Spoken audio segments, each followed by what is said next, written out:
મિત્રો તમે જોઈ શકો છો આ ઝાડના પાના તમને નોર્મલ લાગતા હશે, પણ તમને એ વાતની ખબર કે આ ઝાડના પાનાથી તમે પૈસા પણ કમાઈ શકો છો અને આનાથી શું બને છે અને આના કેટલા પૈસા મળે છે એ પણ હું તમને આ વિડીયોની અંદર હું કહેવાનું. સૌથી પહેલાં તમે મિત્રો જોઈ શકો છો આ ઝાડ છે અને આ શેનું ઝાડ છે તમને ખબર હશે તો તમે કોમેન્ટ બોક્સમાં લખીને જરૂરથી જણાવો, અને જેને નથી ખબર એને હું એકવાર દૂરથી તમને આ ઝાડ પણ બતાવી. તો મિત્રો તમે જોઈ શકો છો ઝાડની હાઈટ તમે જોઈ શકો છો એટલી બધી લાંબી નથી. અહીંયા તમે જોઈ શકો છો આરામથી આ ઝાડ ઉપર તમે ચડી શકો છો. તો સૌથી પહેલાં તમને હું બતાવી દઉં કે નજીકથી આના પાના કેવા દેખાય છે અને આને તમે કેવી રીતના પૈસા કમાઈ શકો છો એ પણ હું તમને કહેવાનું છું. આનું શું બને છે બજારના અંદર એ પણ હું તમને કહેવાનું છું. તો સૌથી પહેલાં તમે જોઈ શકો છો આ ઝાડ ઉપર ઘણા જ બધા પાના લાગ્યા છે અને તમે જોઈ શકો છો જે આ પાના છે ને એ કશું કામના નથી અત્યારે, કેમ તો પાનાના અંદર અત્યારે કચરો અહીંયા કીડા પડી ગયા છે અને કીડાએ અહીંયા પાનાને ખરાબ કરી નાખ્યા છે. તો ત્યાર પછી નવા પાના પણ ફૂટે, પણ જે પાકા પાના હોય ને એનો ઉપયોગ થાય છે. અને મિત્રો તમને હું બતાવી દઉં કે આનું શું બનવાનું છે. તો સૌથી પહેલાં તમને એક પાન તોડીને બતાવી દઉં, તમને વિશ્વાસ પણ આવી જાય. તમે જોઈ શકો છો પાન કેટલું મોટું છે અને આ નોર્મલ પાન નથી. તમે જોઈ શકો છો આની લંબાઈ કેટલી બધી લાંબી છે અને તમે જોઈ શકો છો અત્યારે આ જે પાન છે ને અહીંયાથી તૂટી ગયું છે. તો તેના માટે આ પાનનો એટલો બધો ઉપયોગ તો થવાનો છે, પણ જેટલો ખાસ ઉપયોગ ના થાય. અને તમે જોઈ શકો છો એકદમ લીલું પાન છે અને આ શેનું પાન છે એ તમને ના ખબર હોય. ચલો હું તમને હવે બતાવી દઉં ને આવા ઘણા જ બધા પાના છે ને એવું નથી તો અહીંયા એક જ ઝાડ છે આવું, પણ ડુંગરાની અંદર ઘણા જ બધા ઝાડ છે ને આજે આપણે ડુંગરામાં આવ્યા તો તેના માટે તમને અહીંયા આવું પાનું બતાવ્યું. તો મિત્રો તમે જોઈ શકો છો ઝાડ કંઈક આવી રીતનું ઝાડ છે અને અલગ અલગ ઝાડની અલગ અલગ ડિઝાઇન હોય છે, પણ તમને બતાવી દઉં કે ખરેખર એનું ઝાડ છે એનો કલર કેવો હોય છે. અને મિત્રો તમે જોઈ શકો છો આ ઝાડનું અહીંયાથી કલર છે અને તમે જોઈ શકો છો અત્યારે ફોકસ નથી થતું, પણ હું ફોકસ કરીને બતાવી દઉં. મિત્રો અહીંયાથી આવી રીતના કાઢીએ ને તો અહીંયાથી આવી રીતના છાલ પણ નીકળી જાય છે. અને આ શેનું ઝાડ છે મિત્રો તમને હું કહી દઉં. સૌથી પહેલાં તમે જોઈ શકો છો નાનું બાળક પણ અહીંયાથી ચડી શકે છે આ ઝાડ ઉપર. તમને કહી દઉં આ ઝાડ છે ડેમરવો બોલે છે આપણી ભાષામાં, અને આનું શું બને છે તમને ખબર છે કે આ પાનાથી બીડી બને છે. તમે જોઈ શકો છો આ પાનાથી બીડી બને છે અને 1000 પાનાના લગભગ 10 રૂપિયા જેવા કંઈક આપે છે. અને અત્યારે ભાવ પણ થોડો વધ્યો હશે તો થોડા વધારે પણ પૈસા આપે છે, પણ અમે જ્યારે નાના હતા ને ત્યારે આના પાના અને વીણી અને થપ્પી બનાવતા હતા આવી, અને ત્યાર પછી પાનાને વેચી દેતા અને ત્યાર પછી પૈસા મળતા હતા.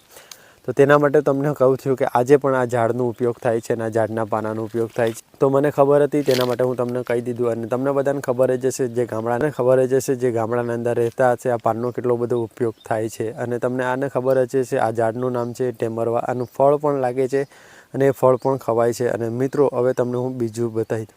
જુઓ મિત્રો અત્યારે આપણે ડુંગર બાજુ ફરવા માટે આવ્યા હતા, ત્યાર પછી અહીંયા તમે જોઈ શકો છો અત્યારે નદી બાજુ જવાનું છે, કેમ તો અહીંયા પાણીની તરસ લાગી હતી. અને ત્યાર પછી તમે જોઈ શકો છો નદીના અંદર પાણી અત્યારે ઓછું થાય છે, કેમ તો ઉનાળાની અંદર પાણી ઓછું થાય છે. અને પેલી બાજુ છે માછલી મારવાવાળા, તો ત્યાં એક નાવ છે, તો આપણે એ બાજુ નથી જવાનું, આપણે આ બાજુ જવાનું છે પાણી પીવા માટે. અને તમે જોઈ શકો મિત્રો અહીંયા જંગલના અંદર સવારે આવ્યા હતા તો અહીંયા કોઈ જ પણ નથી, તમે જોઈ શકો છો. અને આ બાજુનું પણ કોઈનું મકાન નથી, તો થોડી બીક પણ લાગતી હોય છે, કેમ તો આપણે એકલા આવ્યા હતા. અને મિત્રો હવે જવાનું છે આપણે પાણી પીવા. સૌથી પહેલાં જોઈ શકો છો અહીંયા તમને ઝૂમ કરીને થોડું બતાવી દઉં. તમે જોઈ શકો છો આ ખજૂરીનું ઝાડ છે આપણા ખેતરના બાજુના અંદર, તો અહીંયા ખજૂર પણ થોડા પાકી ગયા છે. અને તમને હજુ પણ હું ઝૂમ કરીને બતાવી દઉં. તો જુઓ મિત્રો ઉપર એક અહીંયા ખિસકોલી છે, તો તે ખાય છે ખજૂર. તમે જોઈ શકો છો નાની ચકલી છે, હું તમને ઝૂમ કરીને બતાવી દઉં, તમે જોતા જશો વિડીયોની અંદર. જે પાકા ખજૂર છે ને તો આ ચકલી ખાઈ જ જાય છે. તો આપણને એટલા બધા ખાવા તો નથી મળતા ખજૂર, પણ અહીંયા નીચે જે પડી ગયેલા હોય ને અહીંયા નીચે જો પાકી ગયેલા એ સવારના અંદર તોડી લઈએ છીએ, ને બાકી તો એમને આપણે ખાવા જ દઈએ છીએ. આપણે એને કંઈ દોડાવવાની કોઈ જરૂર નથી. તો એ પક્ષી ખાય તો આપણે બહુ સારું છે, પણ ખાલી આપણે 1-2 ખજૂર મળી જાય તો આપણે એનો ટેસ્ટ કરી લઈએ છીએ. અને મિત્રો હવે જઈએ છીએ આપણે પેલી બાજુ. જુઓ મિત્રો આપણે આવી ગયા છે નદી બાજુ અને અહીંયા કિનારે બેસીએ છીએ. અને મિત્રો તમને જોઈ શકો છો સામે જો પથ્થર છે ને વ્હાઈટ, ત્યાં એક પક્ષી મોટું બેઠેલું છે. તમને ઝૂમ કરીને બતાવી દઉં. અહીંયા તમે જોઈ શકો છો જે પક્ષી છે ને અહીંયા એ પથ્થરના બાજુમાં બેસ્યું છે, પણ વિડીયોના અંદર એટલું બધું કંઈ ખાસ તમને દેખાતું નથી. પણ હું તમને કહી દઉં જે પક્ષી લગભગ ત્યાંથી અડધો કલાકથી ત્યાં બેસ્યું છે, ને એવા પક્ષીઓ પેલી બાજુ પણ છે. ને આપણે અહીંયા પાણી પીવા માટે આવ્યા હતા. અને મિત્રો જ્યારે પાણી પીવા માટે આવ્યા છીએ તો તમને એક વસ્તુ બીજું બતાવી દઉં. જુઓ મિત્રો તમને હું ઝૂમ કરું છું, અહીંયાથી થોડું ઝૂમ હજુ કરું છું.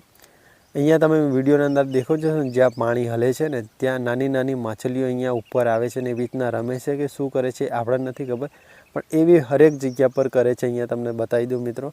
તો ત્યાં આપણે જે એ છે ને ત્યાં જ આપણે બેસીને પાણી પીધું હતું. પેલી બાજુ તમે જોઈ શકો છો ત્યાં પાણી પીધું હતું. અને ત્યાર પછી મિત્રો તમે જોઈ શકો છો અહીંયા કેટલું સરસ મજાનું વ્યૂ આવે છે.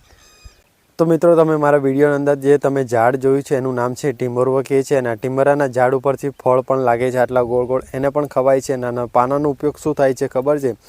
બીડી બનાવવા માટે તેનો ઉપયોગ થાય છે, અને આપણે પાનાને વેણીને ઘરે સૂકવી દેવાના, અને ત્યાર પછી આપણે એક વ્યક્તિ આવે છે જે ઝાડના પાના એ ટીમ્બરવાના જે પાના છે એને લઈ જાય છે, અને આપણે 100 પાનાના કેટલા પૈસા આપે છે અત્યારે તો મને નથી ખબર, પણ પહેલાંના જમાનાની અંદર 100 પાનાના લગભગ એના 5 રૂપિયા કે 10 રૂપિયા એવા કંઈક હતા. અત્યારે તો શું ભાવ ચાલે પણ નથી ખબર. પહેલાંના જમાનાની અંદર અમારે અહીંયા ઘણા બધા વેચ્યા છે, અને અમારા ગામના અંદર કોઈક એવા વ્યક્તિઓ પણ છે હજુ પણ વેચે છે. અને તમને બધાનો મારો વિડીયો પસંદ આવે તો વિડીયોને એક લાઇક એન્ડ ચેનલને સબસ્ક્રાઈબ કરીને જરૂરથી જવાનું, અને મારો વિડીયો દેખવા માટે તમારો ખૂબ ખૂબ આભાર.